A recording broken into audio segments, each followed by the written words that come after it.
Welcome back to Two Homers and a Realist. The Sooners get destroyed at home. Worst loss, I think, since 2014, losing 9-35 to South Carolina. I'm Steve. Jay. Lucas. Connor. And this sucks. This is so awful. Who did you say we lost to? Baylor? It wasn't. Oh, it wasn't 2014 Baylor. It wasn't, but it wasn't like Bama. It wasn't. No. Oh. No. Today? Today. It was South Carolina. Oh. Yeah. Damn. Have you already blocked it out? Because I'm trying to. Yeah. I got a hammer. I want you to hit me in the head so that I forget everything that I saw today. It was so bad. Before we get to my question, I've got one question for us. But I got a question before that. How bad does Maine beat us? That's also a question that will be asked on this pod. But the first question is, how excited are we? Because, guys, Little Debbie is debuting some Christmas tree donuts. I just found out about this. They're all the rage. They're gorgeous. They're beautiful. We got to rush out to the stores and get them. Little Debbie, we're very thankful for their sponsorship. You could put those on the tree. I'm thinking maybe we just can transition this to, we just do a little examination of all the Little Debbie assortments, you know? I think it'd be a lot more entertaining. We just talk about, we rate them. This is better for, this kind of a season. Be a more upbeat pod. Be a much more upbeat pod. Can you imagine? We could shape them in like the donuts. We could like make an O and then a U. No, we wouldn't do that. Smash them. Oh, okay. I'm in for that. And then, Well, thank you for Little Debbie for the sponsorship. Great products. We really appreciate them and all that they do for the pod. So I do have a question for you guys. Who gets fired and when? Because today was an experience that I think kind of ripped a Band-Aid off. It showed us the true colors of what we're up against. I don't know if it could be in any more stark terms. Things are not right in Norman in a really, really big way. This wasn't offensive coordinating fault today. This was offensive line execution. And yes, they should be executed. I think Beanbo completely whiffed in the portal in the offseason, and that's what's put us in the place that we are in now. Not to mention recruiting, though. Yeah, I mean, like you whiff in the portal because you don't have the guys who recruited or you needed to recruit who were playing. Jacob Sexton and Taylor were both 4-star highly recruited guys, and they're both getting just stomped on there. Jake Taylor looks like a And then the guys you bring in from the portal aren't any good whatsoever. They put the Brown guy out there today who couldn't stop a fly from rushing. And then they ended with Tarquin out there at right tackle. And I mean, they were literally having to call plays that were throws to the right. That way Jackson Arnold didn't have to take his eyes off the right end rushing around the right tackle, so he could just get rid of it. Because if he hadn't looked to his left, he was going to get smoked from his right. Which honestly is a sign of good offensive coordinator play calling and thinking. I'm not so quick to say it's not an offensive coordinator problem, but I think you're right to highlight that the line was just destroyed today. Now, we knew they were going to be. We knew we had a really tough challenge with a very, very good defensive line coming in. But regardless of that, I look at two things that really bother me, maybe three. And the third one is related to our co-offensive coordinator who was in the booth today. The first is Michael Hawkins starting. And burning his red shirt. And it burned his red shirt. You obviously are putting a kid out there who is ill-prepared. Why would you bother starting him? You can kind of do what you want, and you should be in a position to do what you want and you think is best. Jackson Arnold, I think they were looking for an opportunity to put Jackson Arnold in, but I'm not so sure. Because after 2 turnovers, they put Michael Hawkins out there for a third. Heinous turnover. A third drive that ends also in a turnover. A pick 6 in that case. In his defense, he got hit on that play. And I'm not blaming Michael Hawkins. He's a young, true freshman, right? He's been thrown into a difficult situation. If anything, I'm mad the way I was mad in the 2022 Texas game where they're putting kids out there to embarrass themselves and not having them prepared or in a position that they can succeed. And then they make the transition to Jackson Arnold. So the third thing is you start Michael Hawkins, put him in, keep him in for 3 series rather than 2 after 2 turnovers that lead to touchdowns. Then you look at the dependency that we have of Bauer Sharp in this offense. And again, the kid needs good guidance. He needs preparation, and he has none. Like every single snap of the entire game. Snap. And he's got bricks for hands. He's bricks for hands, and he can't block anybody. He doesn't know where he is on the field. We've seen it when it comes to special teams. Obviously, we've seen it when it comes to blocking. At this point in the season, that comes back to coaching. And the fact that you're running an offense that's dependent on the tight end is just absolutely ridiculous to me. The ridiculous part to me, and again, it all is a reflection of Brent at the end of the day. But we're talking about all this stuff, and I said it coming back from the game. Everything seems so obvious.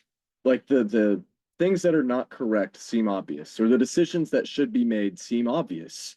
And whether it's again, there's a reason we're not head football coaches in the NCAA, etc., and we're in the stands. But when you have such a large amount of contingency who think about or who are thinking the same thing that we're thinking, you tend to think that that's probably the case in a lot of this. Oh, absolutely. Don't sell yourself or ourselves short. So I mean, the whole thing, like you said, Steve, and we all said it you guys said it in the midweek. I texted you guys after the midweek yesterday. Jackson Arnold seems like the obvious choice that should have started today. If you had to, and what the decision should have been, who's keeping their red shirt and who is not keeping their red shirt Right. at this point.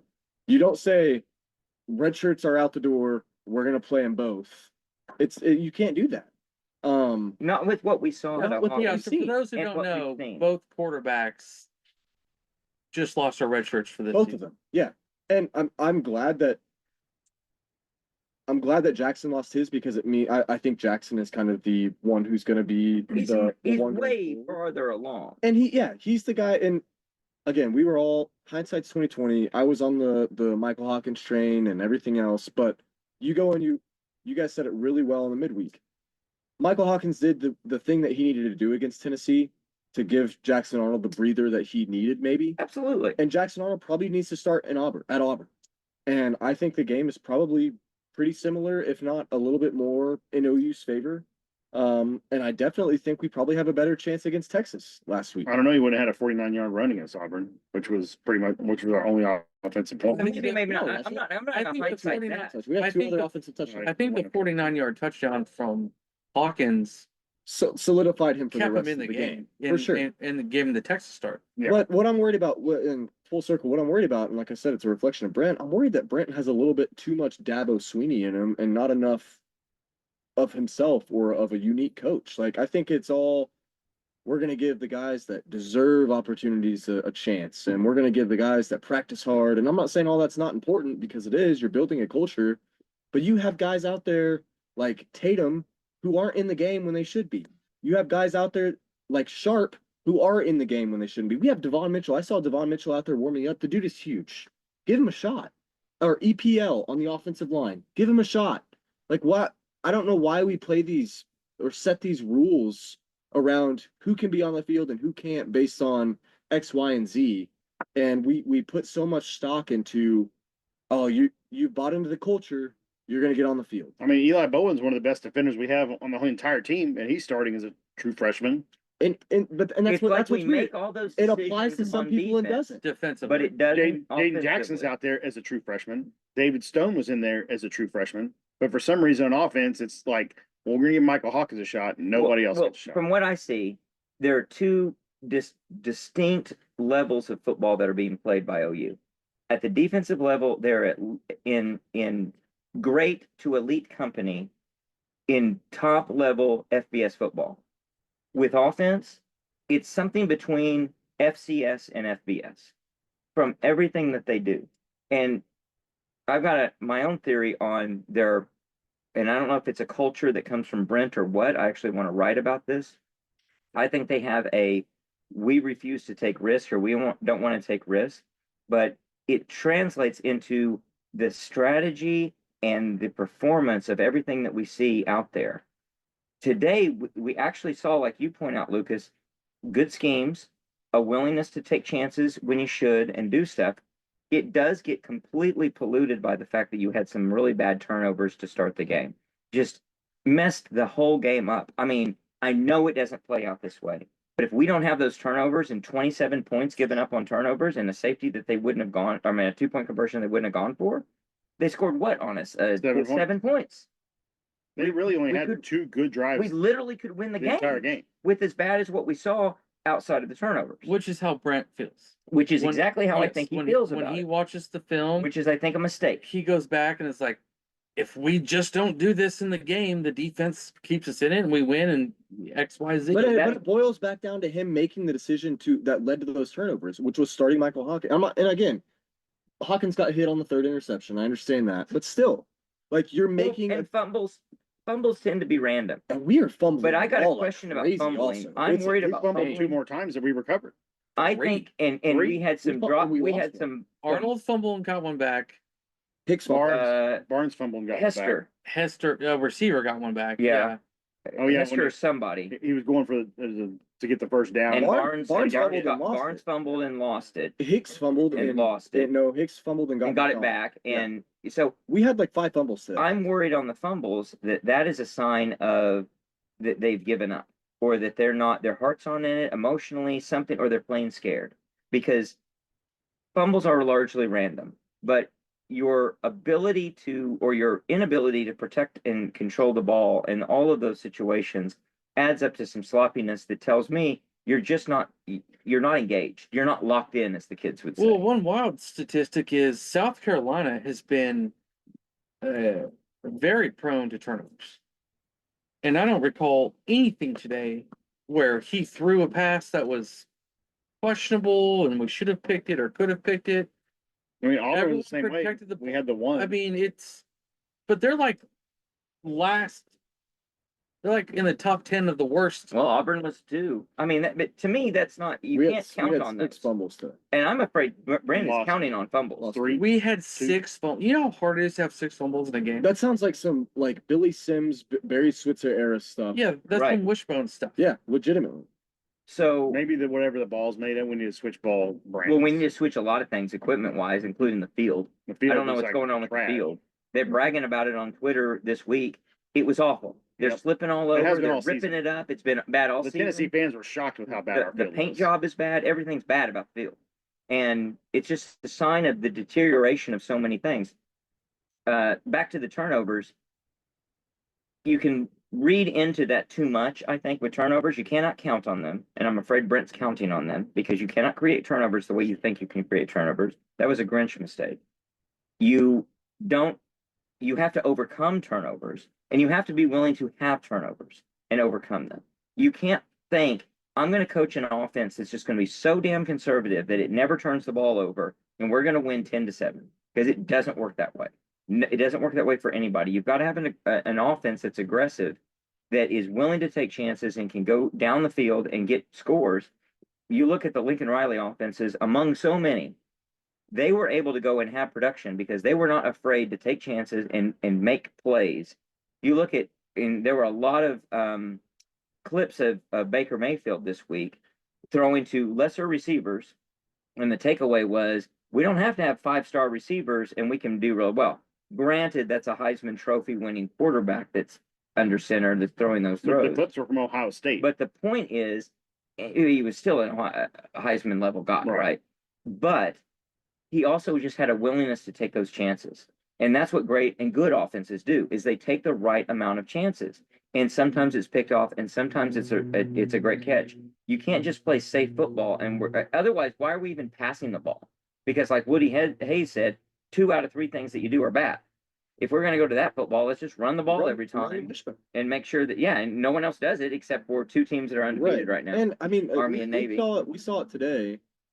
I mean, Jackson's got a lot of stuff he needs to work on. Like there were some passes that he threw that were just not there. Decisions he made that were not there. And they have to be there. Like at least we threw the ball down the field more than twice. We did. Like the last game. We did. But maybe if we had a quarterback coach, you're saying? What is that? Exactly. I've decided that's not legal. It must not be. It can't be. That and tight ends blocking and things like that. You have to admit, though, Grant the thinks it's offense, sacrilege. we honestly, we might lose this game like 62-7 if Hawkins plays. Oh, absolutely. I mean, Arnold at least He shouldn't have started. moved the football, threw well at times, had a whole bunch of drops. We all talked about in the previous It pod. was just significantly better with Arnold in there. That we would have started Arnold if it was up to us. Exactly. I texted you guys that yesterday. But then we said, that Brandon already said Hawkins will start. Well, no, Hawkins just carried over his performance from Texas. I mean, it's just a kid who's They're he's a playing it freshman. safe. To me, that's another indictment of them playing it safe. Yeah. They're playing it safe to say, well, what is the obvious thing to do? The obvious conventional thing is to stick with the quarterback until he does poorly, and then we're going to pull him. And they didn't even pull him after poor enough. I mean, Two the turnovers only is poor enough. thing I could say of starting Hawkins is that you knew your offensive line was going to get torched, and you needed someone with some legs that could maybe get out of it. But they didn't have a game plan for that. And you got a guy who he's young. He's going to get better. He sidesteps when he should step up in the pocket. He gives up on it too early. He knows so little about what he should do. None of that comes out in practice, I guess.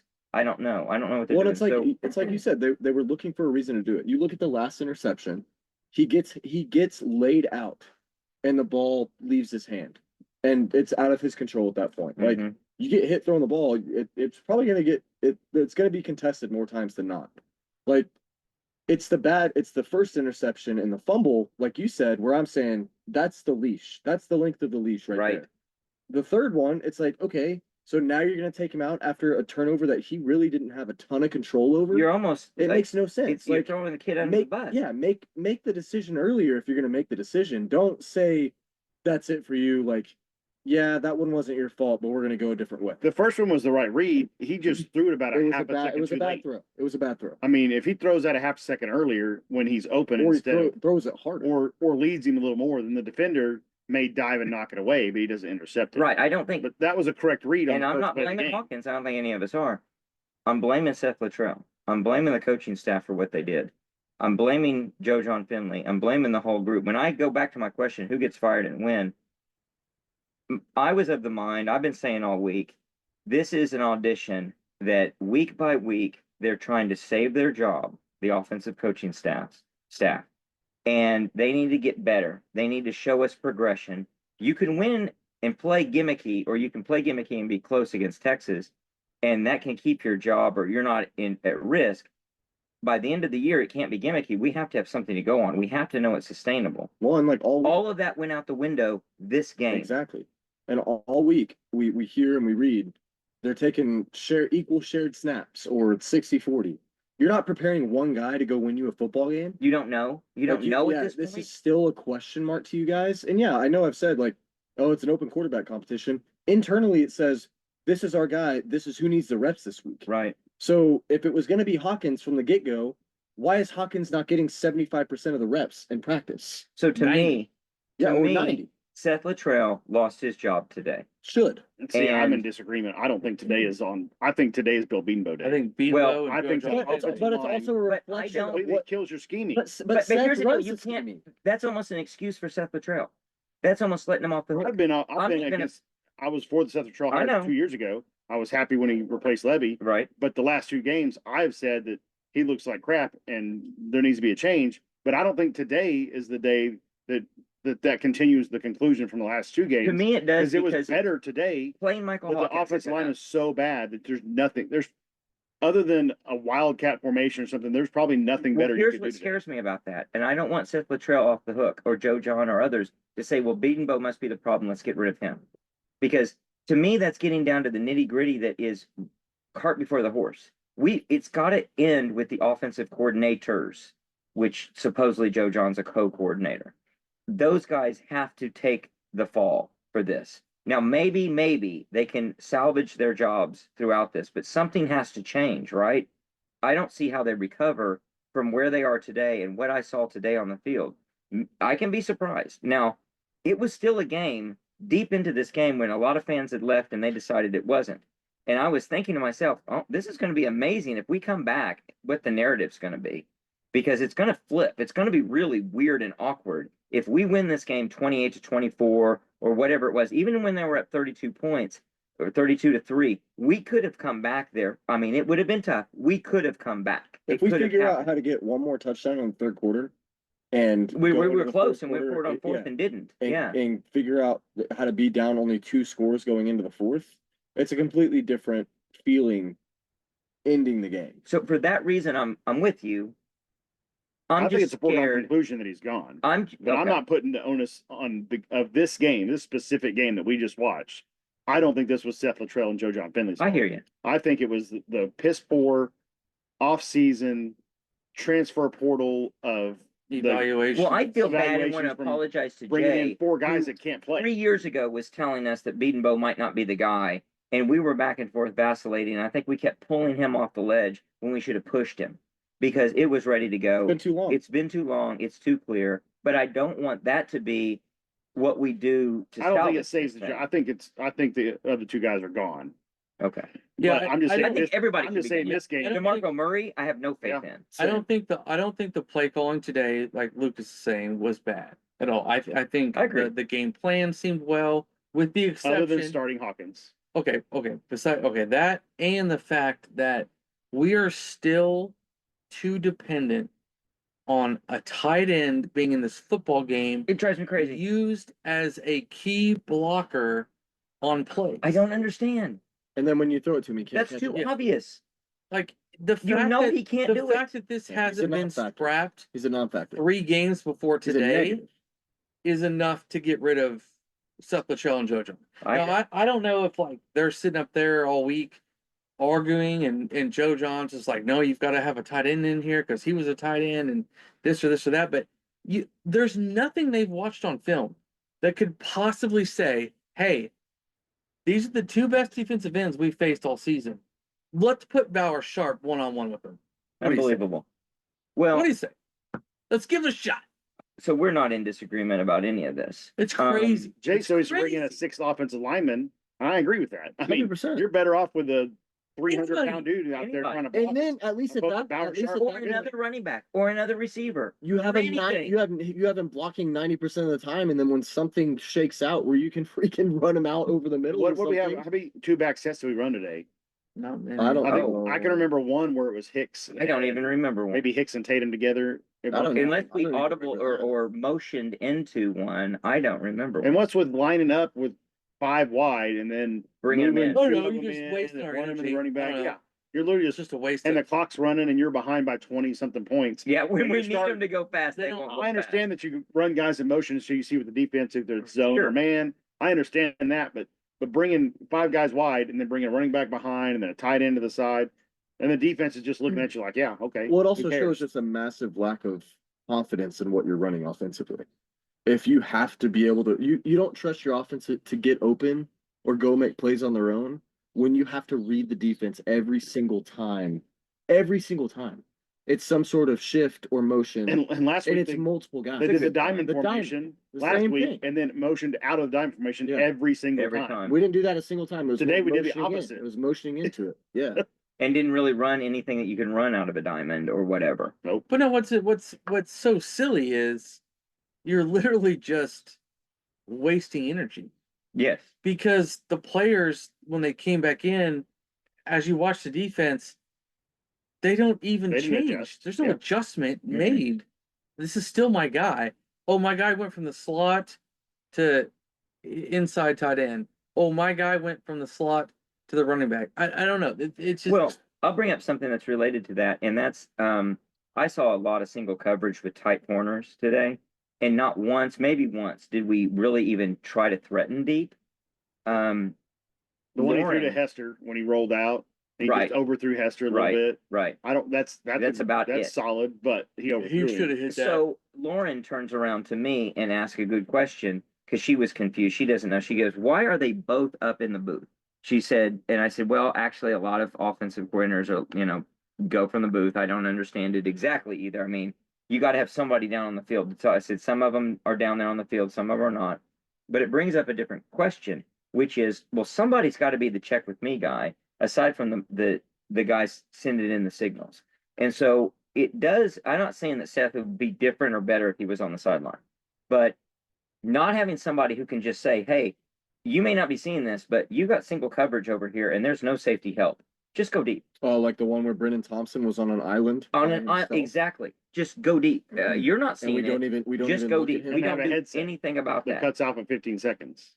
Well, And we were and and you got to signal it. Yeah. Therefore, you got to signal it. And Yeah. so I don't understand. Like, there's that missing element that was available today in terms of something you could potentially do that would have success in a game. You've got to have something. Like, you're trying to score deep. You're trying. Yeah, we're not going to work our way up the field 5 yards at a time and win this football game by getting into the end zone 4 different times.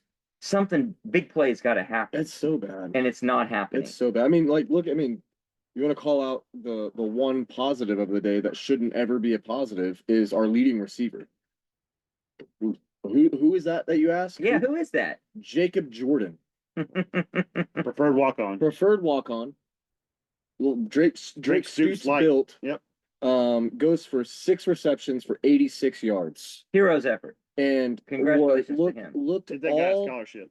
he looked all the part of the best receiver on the I can field. think of some scholarships we could take away To to free replace. one up. Yeah. And I mean, clean routes, hung in there, caught some tough balls. Fought hard. Caught every pass. Caught balls. Caught every pass. Caught every he had one where it was a Yeah. throw by Jackson that he couldn't get to. Okay, And where was Caught every ball that he should have caught. Right. and where was Burks today? Because he was in full warm-ups. Another And the media reported it Rope-a-dope. looks like he may go. back to 2022 against Texas. We're gonna run him Gabriel. through. What are we doing? But here's the deal. So on video, pregame video on Twitter, he's catching 40-yard passes, and then he's throwing them 40 yards back. So I don't know what kind of What's his injury? abdominal midsection injury there is that you're. Throwing It's not 40 the yards. catch; it's the throwback. Oh no, If no. you're throwing a I know what it football is. back 40 yards, your midsection's No. fine. I know what it is. He's our third string quarterback. Well, it could be that. No, actually, what's happening because you don't see it in practice every week. He's watching our offense and he's puking on the sidelines because it's so disgusting. Then his Yeah, he abs can hurt still so redshirt bad that he from can't play. from the That makes exactly from the sense. dry Retching, heaves. yeah. I don't know. It's absolutely awful. I hate to see it. I want these guys to succeed. I love these guys for what they've done. I love DeMarco Murray. I love Seth Luttrell. I love their history. No, DeMarco, I want suck it. to worry. I want it to work, but it's not working. Official. And I don't know if you guys know, but I know you do know. They make millions of dollars. They make big boy bucks, probably too much. They got raises last year. They got extensions. I'm sorry, you got to let them go. You got to let them go and change. Now, somebody should have that went to Ohio State. now let me ask you guys what you think. I know my opinion on this. I don't think I'm the same. I'm not the same as my friends who want to see Brent Venables gone. Do you think Brent Venables should be gone after this season? Is this enough? Is it a failed? I'm not saying like, is it enough? I'm saying like, if you could push the button, should he be gone? I say no. I mean, this is if we miraculously got to 6-6 at the end of the season, that would be 2 out of 3 seasons that he didn't have a winning record. That's not Oklahoma football. So what do you say? Push the button, go. Sure. I say no. But I do say if you don't make some drastic cutthroat decisions, you don't deserve to be the head coach. So I'm really close, a la Lincoln Riley, but I'm not there yet. And that's aside from the fact that he has a $45 million buyout. And that's a big number. But that we've granted if you're not Joe C, and again, Joe C's apparently focused on 100 other things, where Basketball arena is not going to pass. as opposed to the actual sport that's bringing your school the most revenue. Right. The But if thing he you're- takes for granted. If you're not Joe C and you're not sitting Brent down and saying, F the family vibe, go find people that can help us win. Brent has done it on defense. Be as cutthroat on offense as you've been on defense. Brent has done the job on defense, and I think we're going to carry that momentum forward, assuming we can keep the guys that we get. And like Lucas, you brought up a good point. Nowadays, you put the right amount out there for players, you're going to be in pretty good shape, and Venables is going to get guys drafted. But if you're not saying Only on that side of the ball. if you're not saying I have to have it both ways, you're not doing it correctly. And that's one thing I thought about. Lincoln, this is so much more difficult because Lincoln was just in a race where he was outscoring people and we were winning games. When you can't score points and you can't possess the ball, You're not winning games. you're not going to win the game, regardless of not. who you're playing. Like, we played South Carolina today, a bottom half SEC team. Like, probably is going to finish in the bottom 4 or 5 of the SEC. And we made them look like Alabama, a very good Alabama team. Yeah. And that's so unacceptable. Like, it's just, I can't even, 2014 was really bad, but there's such a loss of identity in terms of what we are trying to do offensively that, and it's been like this for a couple of years, and we maybe took Jeff Lebby and Dylan Gabriel a little bit for granted. I still don't think it's where we should be as Oklahoma, but it is just abysmal how much we've let that side of the ball. but keep in mind, What's insane is we were a top 5 offense last year, right? and it was not good enough for anyone here on this pod, honestly. In And most it families. wasn't. It I don't think couldn't we because were it top wasn't. 5 offense. Dylan Gabriel was a top 5 passer rating. Yeah, we weren't. We weren't top 5 offense. offense. Yeah, we were in yards and points. I don't, don't think think so. so. He was Okay, he was a top 5 top quarterback. He's at looking at that. passing Okay, top efficiency, 10. but not as an offense. Anyways, way Jeff very, Lebby- very way good. better where we are Jeff now. Lebby can still suck it. We have the offense from last year and the defense from this year, and it's an undefeated season so far, and we're getting tickets for whatever playoff games are. But I don't know. Brent I think has I don't the think we beat Texas defense. with last Brent year's has the defense with this defense, absolutely. where the defense needs to be, and I actually think it'll be even better next year than it is this year, I agree. even without Billy and without Stutzman. So you have to kind of retain that. Right. You have to. Yes. And you just have to explain to him. Yeah. To me, the two things that have to be You have to understood. force him that this offense The has to be the way I'd say serviceable. it, the way I want it said to him is, your job is on the line. It's all about the offense. Do I have your undivided attention? I don't care what all these other prejudices in your mind might be. You have to understand, as good as you've been and as good as you could be, there's only one way this works. And that's if you get the offense to where it needs to be to win football games. And And it needs to get there fast, and you need to figure out the right way to do it. And again, back to what I said, these guys are paid a lot of money. It So doesn't it doesn't matter. matter. It doesn't matter what players are out there either. And it doesn't matter. What were we gonna say, Lucas? They're good. Oh. and it as much as people like or dislike the portal, we've seen what we had on offense last year to this year. It can go the other way. Right. I think the correct hire with a Jackson Arnold and a few of these receivers coming back and the running backs, all of them coming back because, well, where else are they going to go?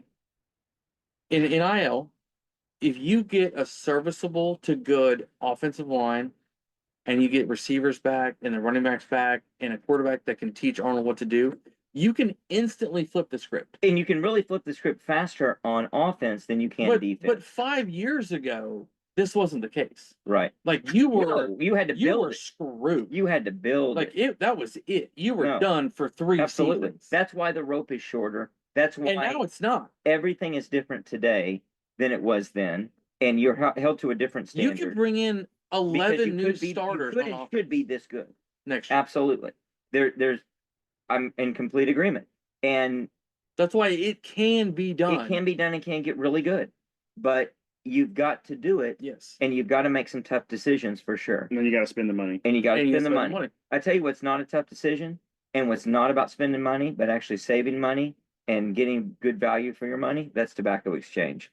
I'd like to thank our sponsor, longtime post-game sponsor, Tobacco Exchange, for all that they do for us. They always come through with really good products, the best selection in the entire metro area, the best staff, Joey and his crew down on the south side and more. You've got the Oklahoma City store, you've got the Edmond store. Really impressed. What are we smoking tonight, Lucas? Tonight we've got some H. Upman Day Trader. They're running a special right now. If you buy 4 between these brands, Romeo and Julieta, H. Upman, Monte Cristo, San Luis Rey, and Trinidad, if you buy 4 of any of those, you can get a free gift of an ashtray, a lighter, or a cutter. That and the ashtray and the lighter are killer. The cutter looked really nice too. I'm very impressed by it all. Thank you to Tobacco Exchange. They come through for us all the time, unlike our offense. So aside from the $45 million, which is a gigantic number, even if it were 30 cents, I don't think you get rid of Brent Venables at this point. But I'm saying that after the South Carolina game. A lot of things change if things don't get better soon. We talked about in the midweek, do you need to make a change, or when you need to make a change at different positions on coaching staff, offensive coordinator, and down, when do you need to make those changes? I don't think you have to make them midseason, But at some point, you've got to signal when the writing's on the wall. You've got to acknowledge that you recognize the writing's on the wall. You need to recognize it in the back channels through agents to start your search. You also need to signal to players, to recruits, and to fans, because the fans need to have something to cling to. Yep. Fans / donors. I don't even think it's right to separate those two, because we're all donors. I don't care if you have no donation associated with your ticket or if you've got big dollars associated with your ticket. We're all big donors. We donate our time, we donate our hearts, and we donate money. So we need to know there's something to believe in here. So you need to give us something to believe in. Part of it is if you can just have success on the field and show us progression. But if it's not that, then you've got to show us that you're going to make a transition and you're willing to make a change that in everyone's mind is quite obvious. Yeah, and I know I've said it, but and I don't think it'll happen because I just don't think it's in Brent's kind of repertoire of what he does. I don't think we'll make a mid-season firing, but at this point, it's not like it's going to be detrimental. You could be a lame duck. I mean, it is. You're not. It knock on wood. It probably can't get much worse than what it is, Right. regardless of who's up in that booth calling plays. You Right. could get Emmett Jones up there drawing some stuff up and probably have equal, if not better, results. And I know we've said today, Or it could be Seth, and everyone knows he's a lame duck. yeah. But you're But Seth saying, needs to look, go. Yeah, Seth needs to go out there and like you said it really well the other day, Steve, on the midweek is you need to treat yourself as good as fired and just say screw it and I'm gonna run with this thing. I'm going to do what Like I I'm need just to gonna do. do whatever I need to do, and I'm auditioning for my next job. Right. Do what Levy did in his last couple games or his last game when he was putting up a ton of points. Yeah, against For the TCU. Mississippi State game, Yeah. or the Mississippi State job. So treat yourself that way. And if you're Brent, tell him, hey, this is probably not going to work out. And you go do your thing. We're going to let you call plays and everything else. You kind of have a run of the gauntlet and just go at it. I think taking that pressure off could be beneficial for everyone. And then, like you said, there needs to be a signaling aspect to recruits, to players, to fans that says what we're putting out there right now is not good enough. And we are going to be we're going to change things. Because the way Brent is, it's just like his comment after the Texas game, where he doesn't say a damn thing about the offense and says he's disappointed in how the defense plays. Come on. Like, I don't need you to tell me the offense was bad. I saw that, but I also don't need you to tell me that they were need good. you to know. I need you to tell me the thing that You I need to need to know acknowledge that it. you know There has to be an that acknowledgement they're not good. because when you Exactly. don't acknowledge it, it makes me think you're ignorant to the whole thing. Or you're covering it up, or you don't care. And we need to know you care. I'm sorry, we just need to know. And he you said, care. I've never been a part of a staff of the midseason change.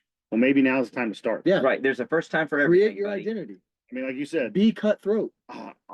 if we fire Seth and Joe John, it's not like they're losing anything at tight end coach because he obviously not doing his job.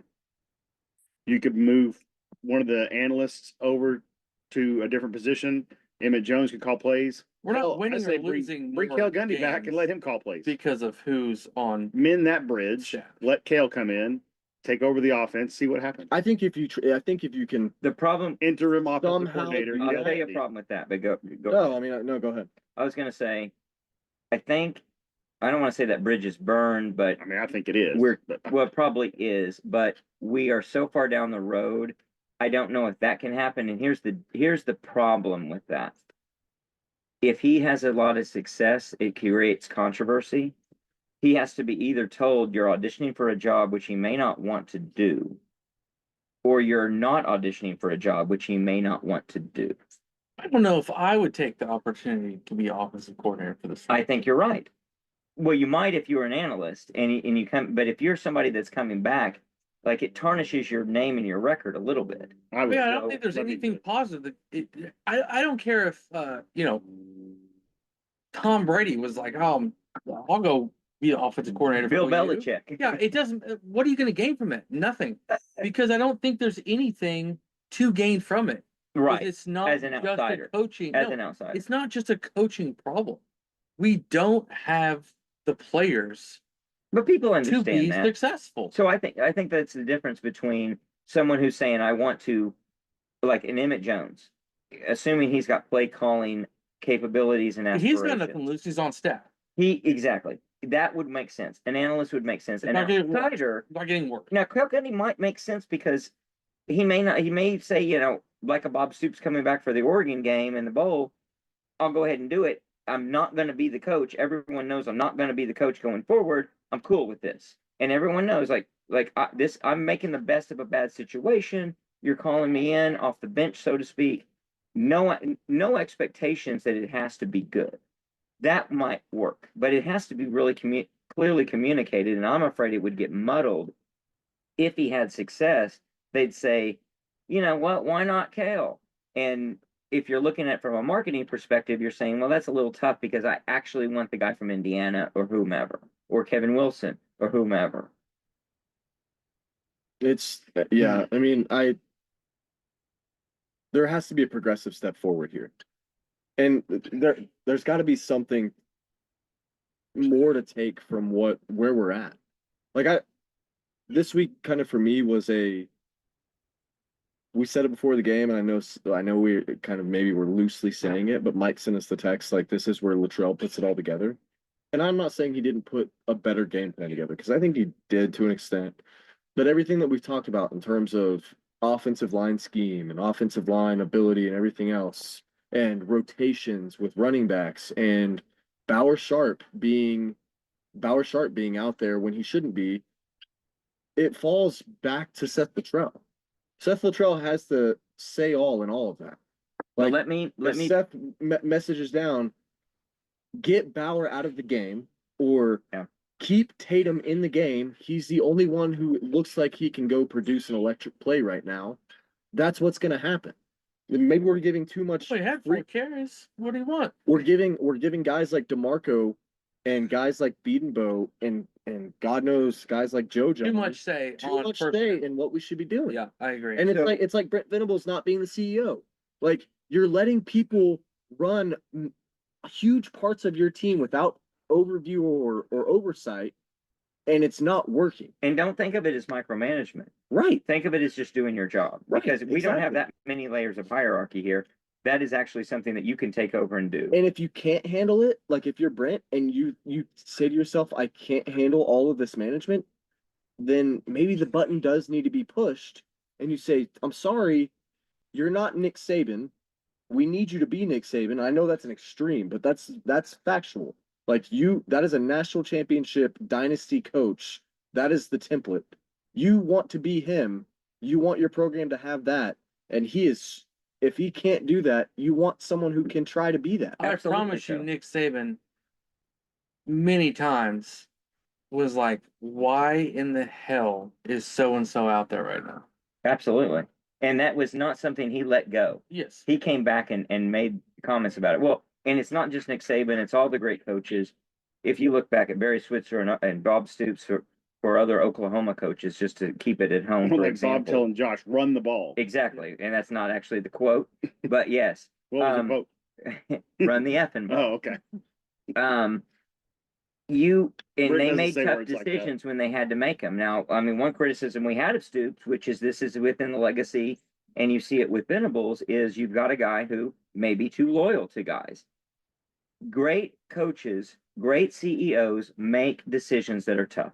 They make decisions all the way down the chain, and they find good managers who can do the job they need to do in their specific area. And you've got to be selfish. You have to. With the interest of the team. With the interest of the team, the fans, the program, everything. The offensive coordinators that Nick Saban had and went through, they still tell stories. Absolutely. They're current head coaches of major football teams, and they tell stories about being scared to death of messing up for Nick Saban. You think when Nick Saban wanted to bring in Kiffin? No chance, because that's the biggest personality clash of all time. Is Nick Saban But he and swallowed Lane hard Kiffin. and he brought in a guy. That's exactly what he And did. he won a Saban- national And championship. Kiffin was terrified of making the wrong decision Yeah. for Nick because he would let him have it. Well, But look at all Sarkisian's And not baggage. after the Right. game, during the game. Why is so and so in the football game right now on 3rd down and 8? Right? Why is this player? Right. Why are we doing this? Why are we doing on their ass? And the most we've heard from Brent is on the safety against Tennessee. I don't know why we ran that play. That's not the place to do it.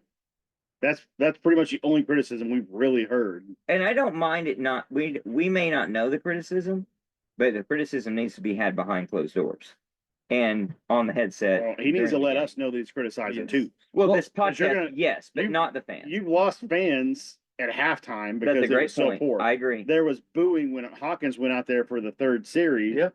People were booing because they knew that Arnold needed to be in the game. And they're not booing And the then he threw player, an they're interception. booing the coaches. Right. Let that be Much known. like the Julian Wilson, Mike Stoops Bob, Baylor game. Barry Trammell and others don't write some stupid story about that we were booing the player. That's not what was happening. We were booing the decision. decision by the coaches. Absolutely. So I totally agree with all that. I think that that's obvious, and that's the attitude and the management that we need from the top down. You need somebody who's going to take control of the situation, take ownership of it. You can have a great executive. If they didn't understand football, they would not be a good head football coach. You have to know football. You have to know what you're doing. And I think Brent Venables knows football. And so he should not pretend he doesn't. And he should come in and say, this does not look right to me. What's going on? Now, I've started to say this before. Let me be devil's advocate for Seth a little bit. He called a pretty good game schematically. Things didn't go his way. He had turnovers that he did not call a turnover. He did A lot not of say drops. he did not call for drops. He did not call Terrible for interceptions. blocking. He did not call for bad blocking. He did not call. Now, he didn't make maybe adjustments in certain areas, knowing those were possibilities, in particular the blocking. But he called a good game. So maybe could you see a world where Seth Luttrell is still the offensive coordinator in 2025, but other people like Joe John, DeMarco, and Bill Bedenbaugh are not part of this program. Absolutely. Yeah, And I can is see that a winning formula? I mean, I said 20% on the last pod. Jay went with 1%. One. You went with 33%, I think. I lowered that going into this week with conversations of people down to 25 or 20. And that was really based on, I thought he could be good enough. Like there's a little bit of, I think he just won't lose his job because of loyalty. And there's a lot of, he could make it, and that shrunk a lot. I still think I'm probably at 15 to 20 that he keeps his job, but Yeah, I was at 35. boy, it's tough. I was at 35. My problem is this. I'm down. Play calling is it's a fickle thing to gauge, right? Because Very difficult. it's way more advanced than even what we know on what a quarterback's supposed to look at, not look at, who actually Capabilities. messed up on the play. 'Cause Right. sometimes you can't really tell What are all you the time who designing? messed up Yep. on the play. Yep. So it's really hard to tell that. My issue with Seth is you have to know by this point Yes. what your deficiencies are. And there is a game plan around your deficiencies. Strengths and weaknesses. Even if you don't have any strengths, We have strengths. but you have weaknesses, you have to game plan around your own weaknesses and the other team's strengths. Exactly. They have defensive ends that are just unleashed. So much so that sometimes they make the complete wrong play. They're just going. They're just using their athleticism and size and freak of nature to get pressure. And they You- had to know that going into this Yes, game everyone knows that. based on what. And yes. you use it against them. Yes. And we did not do that all day. So That's what frustrates me. I have an agree. idea, Bill, I maybe agree. to talk about in the midweek pod, and I texted you guys and we forgot to talk about it. yes, the But split. the I'm wide sorry. split I meant to bring that up. Texas Tech offense was Mike Leach's neutralization of not having the athletes at offensive line. He had the wide splits and had his guys get rid of the ball quickly. And it also kind of opens up the draw game for the running backs. Did we see pistol much today? No, No. not at all. Probably none. None. I don't think we saw No, it at no, all. So- no pistol. I mean, the wide splits have their weaknesses, obviously. Against a defensive line like this, I don't know how well it works, but getting rid of the ball fast is usually a good thing when your offensive line can't block. It's how you neutralize. Sustain. That's what I mean. In fact, that's what we saw Yeah. every team up until South Carolina do against us, where we had 9 sacks today, Yep. which was Against us. crazy.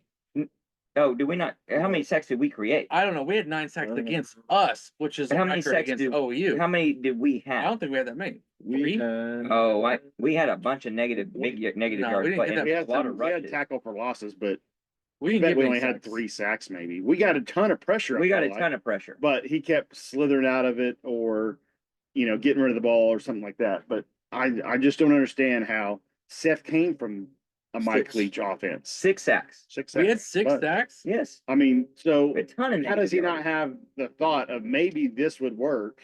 Even in situations, Right. maybe for a quarter, you see what they're doing, playing a little more prevent or something like that, and you spread those guys out. You do a lot of tunnel screens to your wide receivers.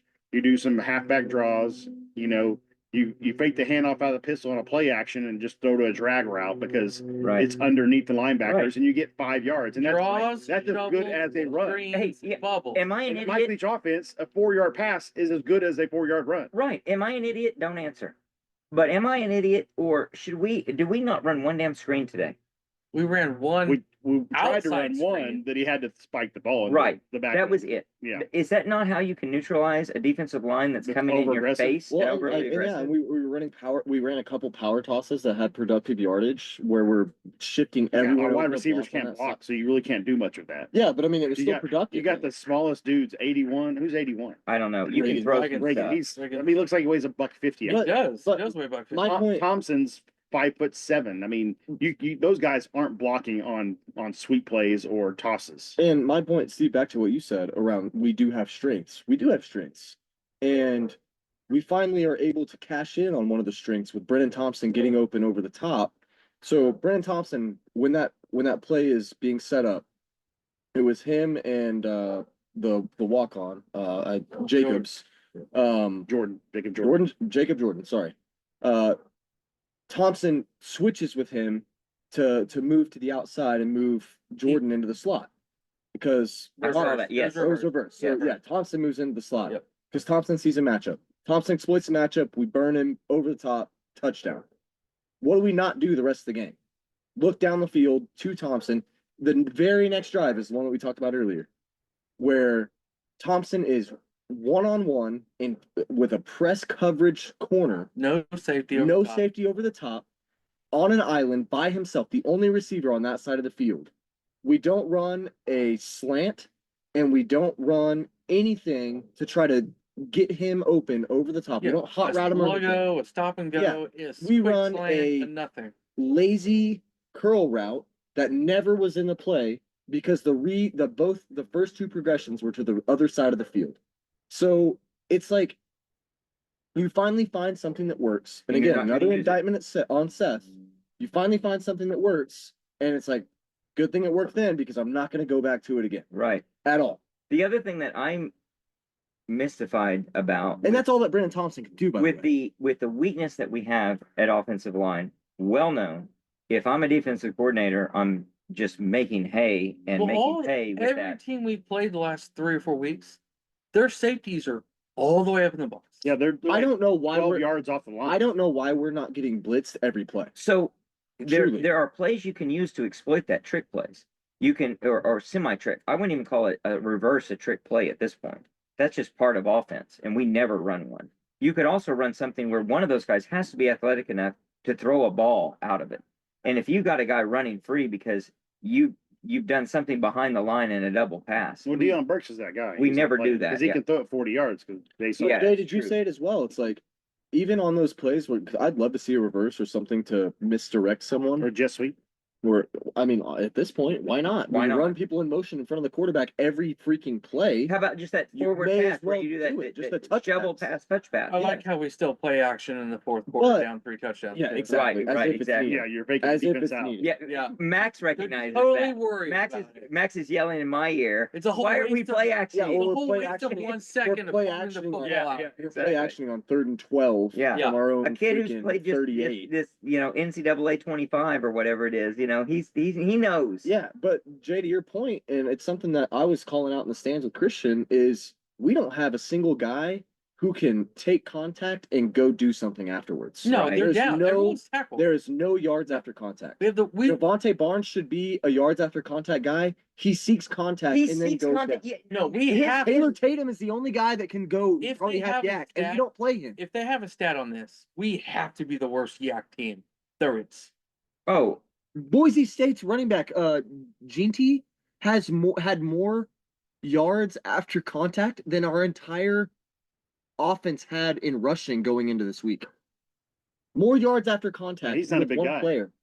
And they load the box against him. Yeah, He has they know what more he's doing. yards against 8-man boxes than anything. He had more yards after contact than our entire offense did rushing the entire season. which goes back to strength and emotion. And are you in it? Have you checked out what's going on? What is But Schmitty doing? But see, we had Right. this. No, but see, we had this last year. Even though we were getting yards on plays, we did every single running back was an ankle tackle away from a 50-yard run. But Except they Tawee Wa- always got ankle tackled. except, And now they're except Tawee always Walker. ankle tackled Except even Tawee more. Walker, who doesn't have breakaway speed, but Tawee Walker is taking contact and No, getting he yards made after it. plays after contact, but we had guys in space that every single time they were in space, Well, they were tackled. you look at the field goal that we get.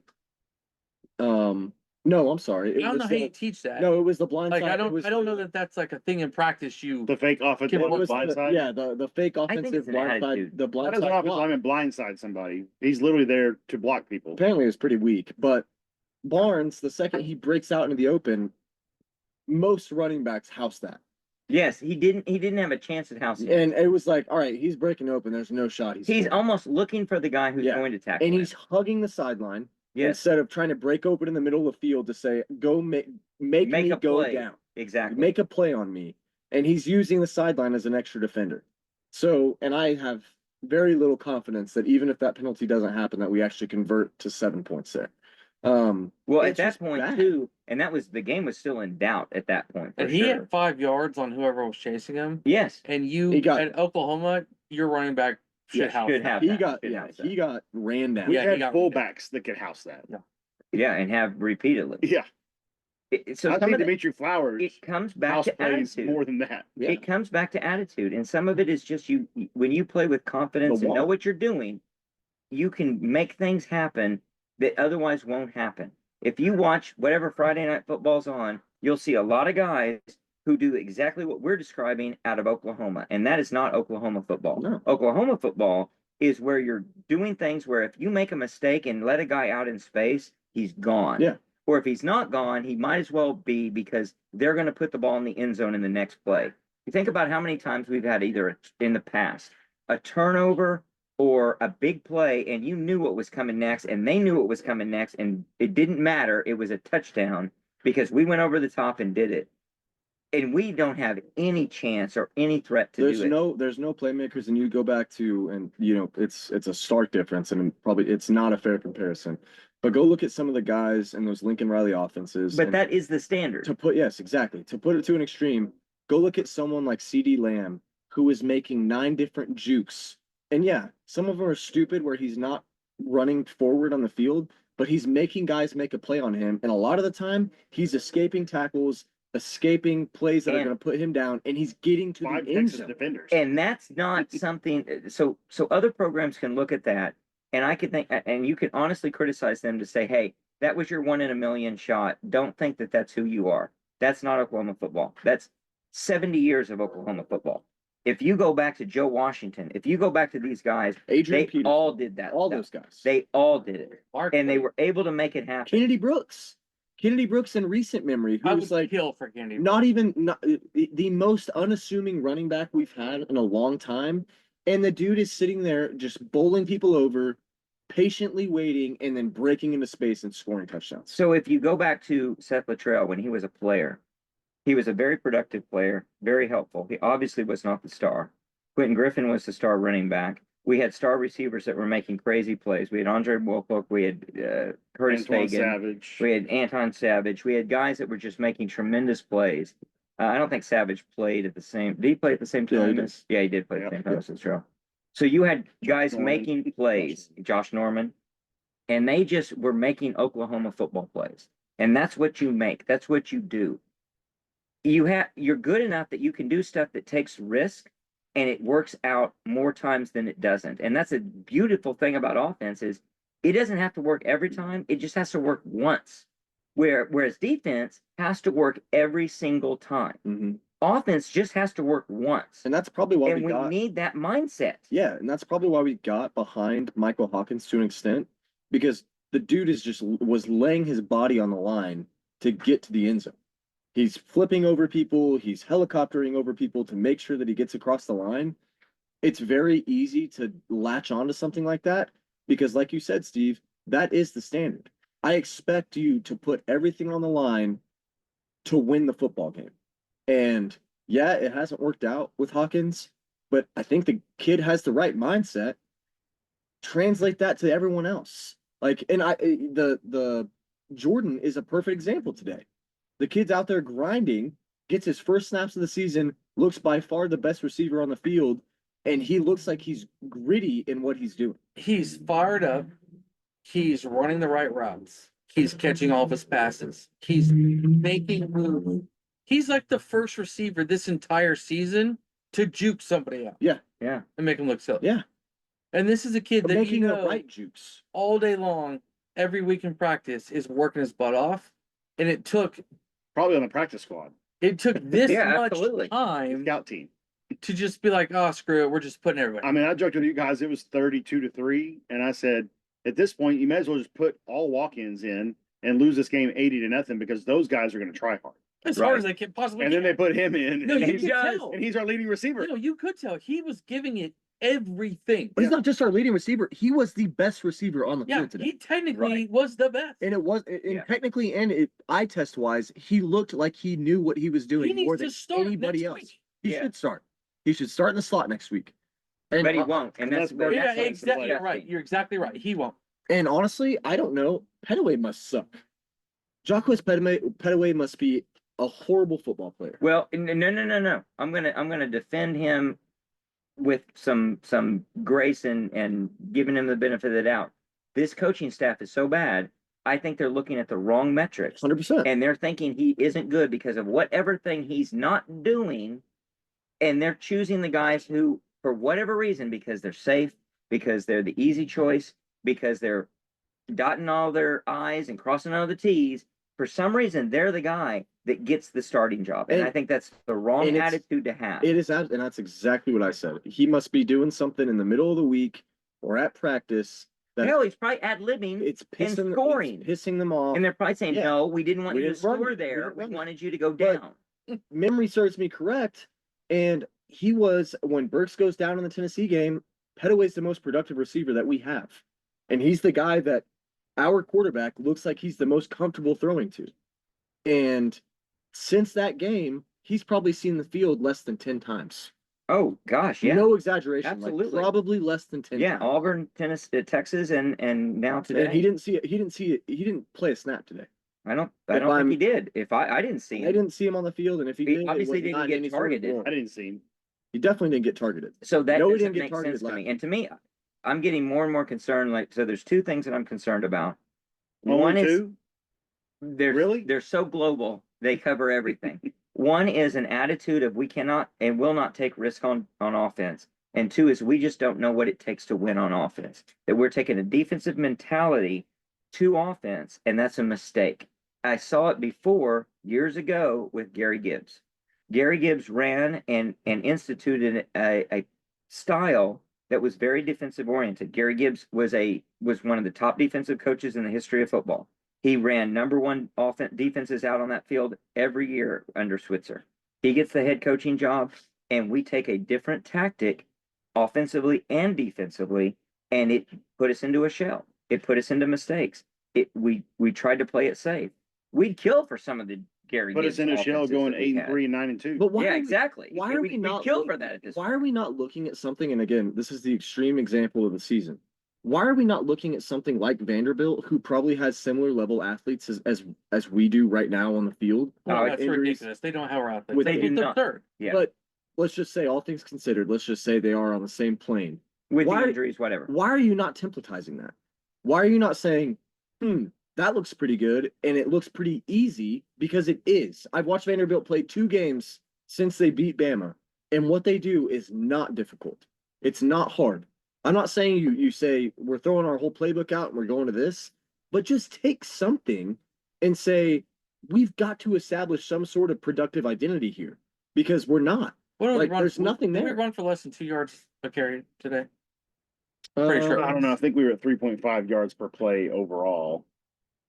I don't have the rushing stats per play. I mean, it's hard to calculate with the With the sacks sacks, being yeah. included, but Well, just look You've at the gotta running run- back. I mean, You've gotta Barnes run was the ball. 4.1 a carry, Tatum 4, Hicks 5.5, and then you had Arnold and Hawkins with so both 4 negative yards a carry yardage. with running backs. Yeah, Four, That's uh, doable. probably 4.5. That's It's winnable. very winnable. Well, I mean, you take the sacks. You Take take the the sacks sacks out, into 4.5 consideration. probably. Yeah, you take the sacks into consideration. In this Well, if stat, you you're look at it 1.3. this way, at those per carry, you should run the ball every time, and you win this ball game. I don't care if you're down 32-3, you'd still win this ball game with this defense. What's sickening You would have is won this ball game if they just would have run it. I'm not saying that would Run have 3 happened. times every time. this is I'm the, not saying it would have happened, but run until it doesn't work. we've had right? 2 football games this year, both at home, where if we had punted on first down, we might win the football game.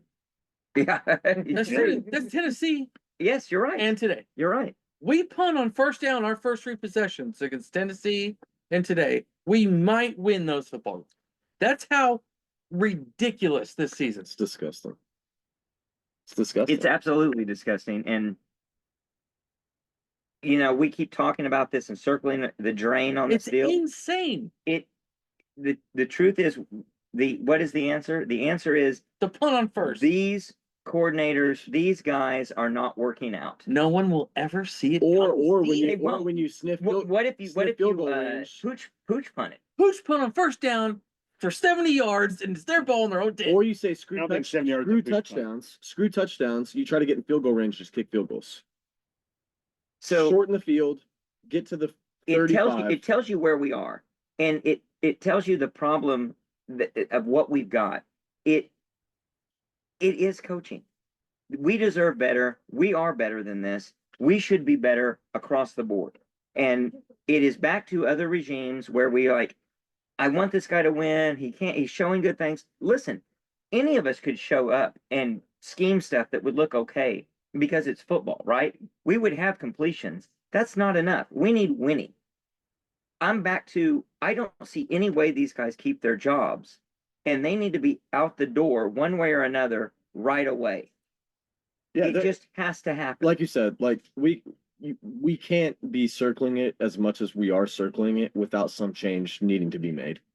Like the product is what the product is, and we can talk it to death until something changes. Mhm. We're gonna have the same conversation next week, and we're gonna have the same conversation.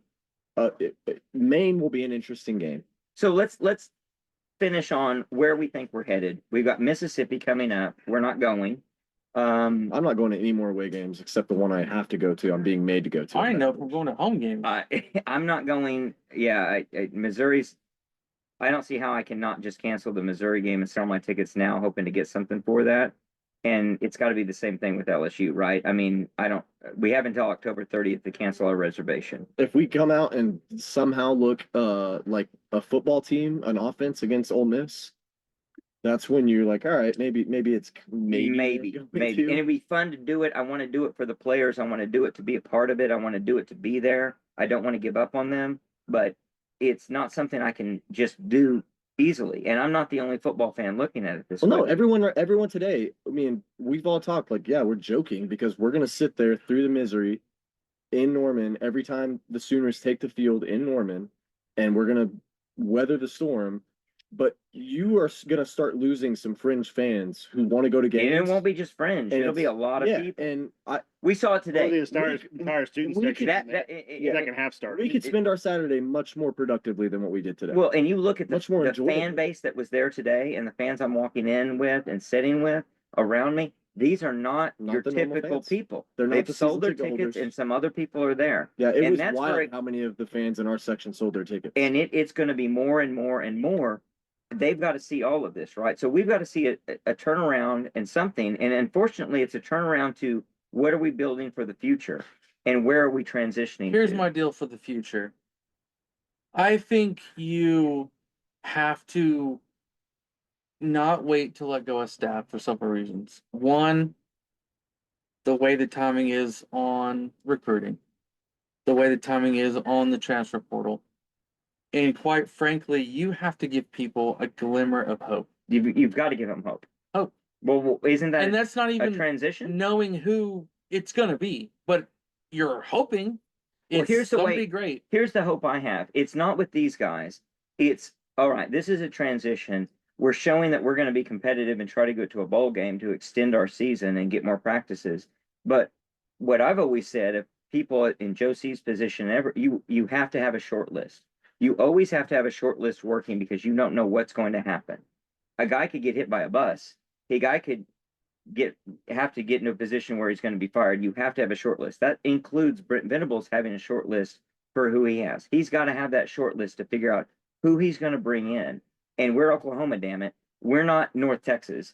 We're not Oklahoma State. We can bring in anybody we want. And that's what I was about to say is what's nerve-wracking is you would expect him to have that. You would have expected him to have that after last year. And we are in the spot that we're in right now. I mean, we said it after the Texas pod. Why are you not going and chasing after Chip Kelly? Why are you not going and chasing after some of these names? I'm not saying we would have gotten Chip Kelly, but there is a chance.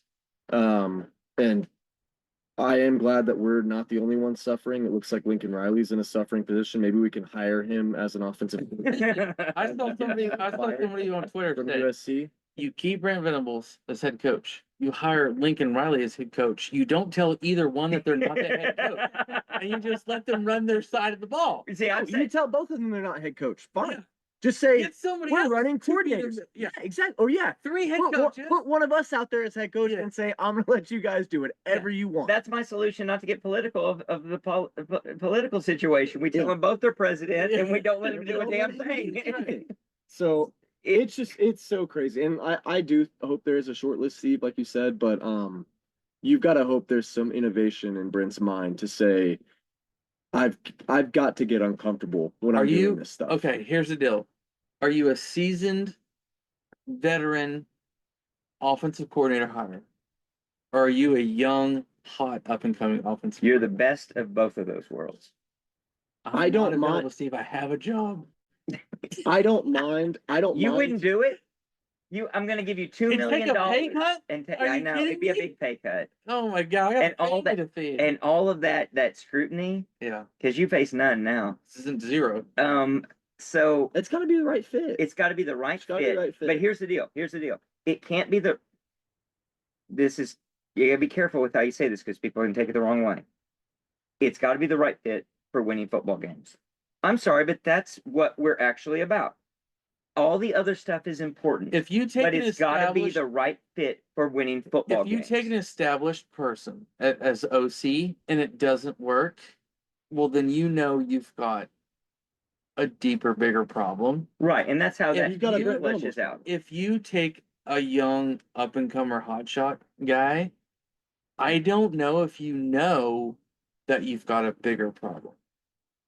Which Does that I'm make not saying. sense? I'm not Yes, saying. yes and no, but think about Lincoln Riley. He was a young, unknown up and comer. I think you can make that move. Now, I think you're going to say if you've got the equity that Bob Stoops has, you can make that higher. But remember back to 2014, Bob Stoops was about to be in a position where all of us were going to say, thank you so much for your service. You've been time to relieved move of on. duty. And he made the right call by going with that up and comer. Brent's just there a lot earlier. And Brent's just there earlier. You've got to make that call. Now, that said, it doesn't have to be that guy. It could definitely be an established guy who's great, and you're just transitioning and saying, if I can get 2 years out of this guy, great. If I can, I mean, think back to Norm Chow, right? And the success he had at so many places he went. I would kill for that type of a guy to come in. And even if you said he's got 2 years and then he's probably going to retire, that's fine. because he's going to institute an entire regime that's going to bring in the up and Yeah, see- comer and be the guy. See, my fear is Bob was much more of a CEO than Brent, right? Brent's still super It involved took him defensively. 15 years to be there, though. Right, but we don't have the luxury right now because this is where we're at. I'm afraid offensively, we can't afford, because Brent's not a CEO, we can't afford to have someone who's still learning on the job. Well, I actually agree with that. actually, Like, let me agree you've with got something to else. have somebody that does not need anybody Yes. watching over Yes, my yes. side of the Not only that, let me agree with you in a different way. Brent needs another strong personality that's going to say, Brent, you're wrong, and here's what I need Right. to do. which is Brent, someone that knows their stuff. it which knows is their stuff, and their it's proven. stuff, yeah. And unfortunately, it could be two guys. One guy knows his stuff, and he doesn't have any swagger, and the other guy does, and he can come in and say, Brent, with all due respect, I know offense, and you don't in the way that I do. So I'm going to tell you this is how it has to be done, and Brent's going to say, son of a bitch, you're right. Go get him. That's who we need, Yeah. and he's not going to let a young guy Right. do that. And I have a question about Brent. Does he not sit in on those offensive meetings because he knows all the defenses? Right. Does he not sit in those meetings with the offense and pick out things that they can exploit with the opposing defenses that are coming in? Exactly. He might do that. I don't know. I don't. Well, somebody said, I That's a think question I'd like to ask. I a think coach Stoya that's said on one side or the other. Stoya said that Brent has been running the scout team, Which would defense. tell you that he is, but I don't know if he is. Scout team defense or offense? Scout team defense. Defense. I Which- want Brent But to that'd be watch the film of the opposing defenses and I know, get but- with the offense and say, look, they're always running their safety up when they're in this But I formation. think Let's if go you're- over the top on these plays. but I think he is. If you're running the scout team defense, then you're mimicking what they're gonna do. So with lesser athletes, though, if it's the scout no, team, but on accident, you have to see what Well- your offense Well, is then doing let's to your scout accelerate team that to defense. the natural progression. Take away, don't have to fire, take away play calling duties or strategy from Seth and say, I'm going to come up with what it is because I know what these guys can do and can't do. And I know how I would exploit it, or I know what would exploit me if I was running this defense. Therefore, do this, do this, do this. You guys go implement this. maybe I don't know how head coaches that are one side of the ball or the other actually do that. They're always one like, side or the was other. Lincoln sitting in with Grinch and saying, well, this is what they're going to exploit our defense with when they're in these formations or I these definitely schemes don't or think whatever. Lincoln was doing that. I don't think he was either, but Brent should be able to watch the South Carolina defense and say they're always running these defensive ends are going wide open because they're such great athletes. Let's pick something that will neutralize what they're Unfortunately- great at. Unfortunately, I would assume he would think these guys can see that. I'm not going to tell them that, but he should. He absolutely should. I And hope he again, does. it's not micromanagement. I think he should just do that. If Well, you I look, think every that's what- coach comes from one tree or the But other. I'm gonna guess though that's what someone like a Saban. Right. I think Oh, I bet he would do. I think Monday and Tuesday he watched what I the bet offense is Stoops getting ready to did. do. Like, no, this, change Exactly. that. And then Wednesday, Thursday, he watches defense. He's like, no, change this. And you approve the game plan. Mhm. Like, that's what I don't understand. The BV has to be approving the game plan. Right. He has to. Right. If he's not, that's a really big Yeah, concern. it would be shocking to me. It would be awful. So It'd be an he indictment. sits down with his coaches and he goes over what plays we're going to put in this week. Not new plays, but just of the plays we have, these are the 40 we're going to run Right. ish or whatever. Right. He has to be on board with it. Right. And you have to know that he knows or thinks if it's going to work Right. against this defense. Well, I And guarantee that he includes did. personnel. I guarantee he should. It could. I'm worried that he's not, but he absolutely should because every coach comes from one side of the ball or the other, and yet they know both sides of the ball inside and out. Barry Switzer was offensive coordinator, and yet what is Barry Switzer known for? He's known for great teams that both offensively and defensively, some of the best defenses in the history of football. And so he was not oblivious to this. He knew what it took to be I great mean, surely defense. Brent has looked at South Carolina's defense as to your point and said, this is what they do. This is what we need to do to beat that defense. I know how to beat a defense because I coach a defense. Right. And these are the plays that beat me doing these things. But maybe he expects, and this is gonna kind of get to my point, maybe to wrap this part up. But my position is back to: do you want a new kind of up and comer, or do you want an established guy? We're Oklahoma. You deserve an established guy, and you deserve someone who says, "Hey, I want to be here for 2 seasons or a season, and I want to go take my next step," a la Nick Saban and Sarkisian, Million other Kiffin, Yeah. all those guys. That being said, if he, with the game plan and everything else, maybe he is just setting too high of expectations to think that you should have your offensive coordinator should kind of understand, and it's more of an ad hoc confirmation of the game plan. They're right there. They're right there. Noah. Turn the lights on right there, Just buddy. right there. Sign language didn't work. Yeah, It's okay. right there, buddy. Just Flip the the switch. There you there you go. 34 on his ACT. 34 on the ACT. Was flipping a light switch on the ACT? Thankfully, it was not. But maybe Brent expects his OC, like maybe it's more of just a formality that he's walking through. To Right. say, I shouldn't have to be involved in this. Yes, we're gonna have this meeting. Yes, I'm gonna sign off. But more times than not, I'm not gonna really object to anything because I expect you to know what you're doing.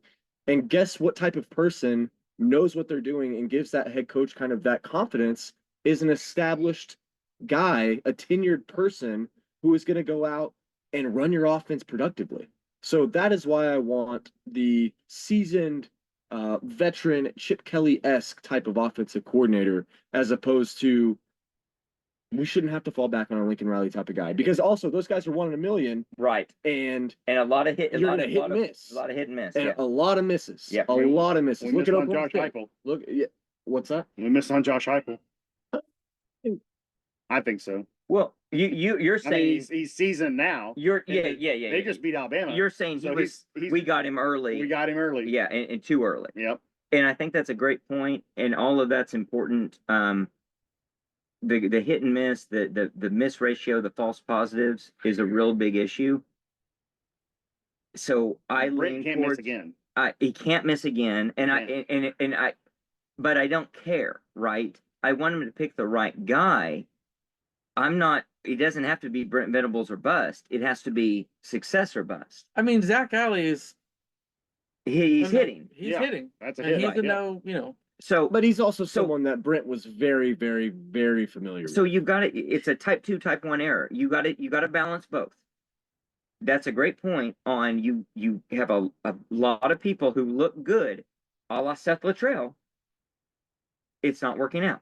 It doesn't have to work out. At the same time, I don't want them to get a guy who's a big name hire, who we all can say, in retrospect at least, oh, of course it didn't work out. Yeah, We 'cause just it got a doesn't guy make who had sense. success, who was a big name. Yeah. He wasn't actually good. What we need and what we deserve, and here's what we're going to hold Brent Venables and everyone else to the fire on: it's got to be a guy who succeeds, regardless of the pick you make. It has to be a success. So you can't completely handcuff him and say it's got to be this kind of guy or got to be that kind of guy. It's got to be one type of guy, and that is, it's got to be a guy who's a success. Yep. Go pick the guy that's a success, and if it doesn't work out, it doesn't work out. I probably would err with what you're saying, Jay, and that is, you're more likely to find that success with a guy and buy yourself time in a regime that I believe in. I believe in Brent Venables. So I would rather see him find a guy who can be pretty darn good for 2 years. And if we have to help him find a job, or if he goes on to a job, either way, so that's kind of failure or a success, we are still with the Brent Venables regime, but in a better place, and we're on for greater success. Versus if it burns all down and we have to start over, there's no guarantee the next guy is going to be better than Brent Venables, because that could be Gary Gibbs followed by Howard Schnellenberger followed by John Blake. Yep. And it doesn't have to work that way either. We're going to cover all of that. We're going to eat a lot of Little Debbie's. Thank you, Little Debbie. You're getting us through a lot of tough times. They're beautiful, wonderful little cakes. Everybody go out and get some. We're going to be back for the midweek pod talking about Ole Miss, talking about where we are. I guess this is going to be an ongoing theme about where we are in terms of coaching. I really will be surprised if we're like, wow, everything's going good. Can you believe how great these guys are? What's the We'll point see. spread next week? Ole Miss 12 and a by half. 12 and a half Ole Miss. no, it'll be 11. You think 11? You're so far off. Con.